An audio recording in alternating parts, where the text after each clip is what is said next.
Hello everyone, আসসালামু আলাইকুম and welcome back to my another video. আজকে হচ্ছে প্রেগনেন্সির আগে, মানে আগে না, পুরো প্রেগনেন্সিতে অদ্ভুত অদ্ভুত সব ক্রেভিংস হইতো আমার। আর মানে সেই ধরনের একটা ভিডিও, মানে কী সব জমিয়ে রেখেছিলাম, অনেকগুলো ভিডিও আপলোড করার জন্য আসলে ভাবতেছিলাম, বাট হচ্ছে ভয়েস দেওয়ার আলসেমি করতে করতে করতে করতে আর করা হয় নাই। তো এই যে আমি হচ্ছে আমার রাত দুপুর সময়, এখন মনে হয় রাত অলমোস্ট 2টা বাজে। তো আমার এখন মনে হয়েছে যে আমি একটু পুডিং খাবো। দুধ খাইতে ভালো লাগতেছিল না, সো আমার কাছে আর ডিমে হচ্ছে আমার প্রচুর অ্যালার্জি ছিল। ফুল প্রেগনেন্সিতে পুরো ডিম তো সেভাবে খেতে পারি নাই, বিশেষ করে ডিমের কুসুম খাইলে আমার চুলকানি বেড়ে গেছে, এরকম একটা অবস্থা। তো এই যে হচ্ছে ক্যারামেলের 13টা বাজাই দিছিলাম, বাট আলহামদুলিল্লাহ কেন যেন মানে পুরা একটা যে তিতা ভাব সেটা লাগে নাই। সো 2টা ডিম দিয়ে ভাবলাম যে একটু শর্টকাটে, যেহেতু এখন অনেক রাত হয়ে গেছে, তো শর্টকাটে একটু ভাবলাম পুডিং বানাই ফেলি। তো দুধ ছিল, এখন হচ্ছে 2টা ডিম দিয়ে এটার সাথে আমি আন্দাজ মতন একটা চিনি দিয়ে একটা পুডিং বানাই নিতেছি। রাত দুপুর সময় আর পুডিং কে খাবে বোঝা নেই, যা আমার নিজের আকাম করতে মনে চাইছে, এই জন্য আর কি আমি হুটহাট বানাইতেছি। অদ্ভুত খাবার তো আর কি খাইতে মন চায়। এরপরে আরেকটা ভিডিও আপলোড করবো, এটা দেখলে তো আরও বেশি অবাক হয়ে যাবেন যে কী খাইছি ভাই প্রেগনেন্সিতে। সো এখান দিয়ে আবার আমার আরেক ছেলের ডিস্টার্ব শুরু হয়ে গেছে যে সে কেক খাবে।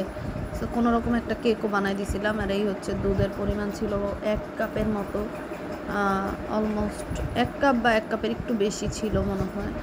সো এইভাবে নাড়াচাড়া গুটাগুটি করে আর কি কোনো রকম একটা নরম গুদু একটা পুডিং বানাই ফেলছিলাম। মানুষের পুডিং কিন্তু একটু মানে কি বলে ভালো হয়।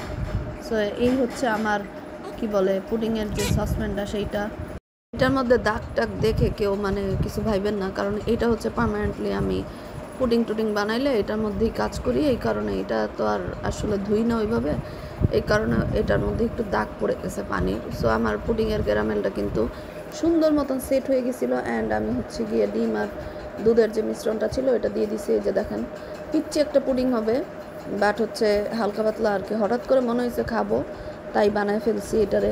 এটা তো আসলে পুডিং বানাইতে সবাই জানে, তো আমার এই স্পেশাল বাটিটা অনেক কাজে দেয় পুডিং বানানোর জন্য। সো আমি হচ্ছে এটার মধ্যে করেই টকবক, যেহেতু উপরে ভার দেওয়ার মতো কিছু ছিল না, সো আমি এক পাতিল পানি বসাই দিছিলাম একদম। আর পুডিংয়ের কি বলবো, পুডিং যেভাবে বানায় সেইভাবেই তো বাই নর্মাল হাতুড়ি মার্কা একটা মানুষ আমি, আমার অত এক্সপিরিয়েন্স নাই, মানে মোটামুটি বানাইতে পারি আর কি, অত ভালো অত হয় না, তবে অনেক সফটি হয়, এটা আমি জানি।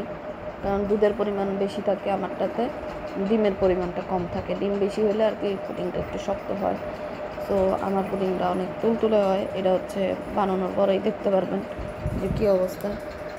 তো দেন হচ্ছে এই যে পানি অলরেডি বলক চলে আসছে, অ্যান্ড আমি হচ্ছে অনেক খুশি হইতেছিলাম যে কতক্ষণে শেষ হবে। এইগুলো করতে করতে মনে করেন পুরো প্রেগনেন্সিতে আমি পুরো সারা রাতই জেগে থাকতাম। আর এইভাবে করে আমি আমার পুডিং, কেক এগুলো বসে খাইতাম রাত করে। এই যে হচ্ছে ফাইনাল লুক আমার পুডিংয়ের। হ্যাঁ, দেখেন এতই সফট হয়েছে যে ভেঙেই গেছে, এটা তো কিছু বলার নাই। যাই হোক, সবাই ভালো থাকেন, সুস্থ থাকেন, আমার জন্য দোয়া করেন। ইনশাল্লাহ দেখা হবে নেক্সট ভিডিওতে।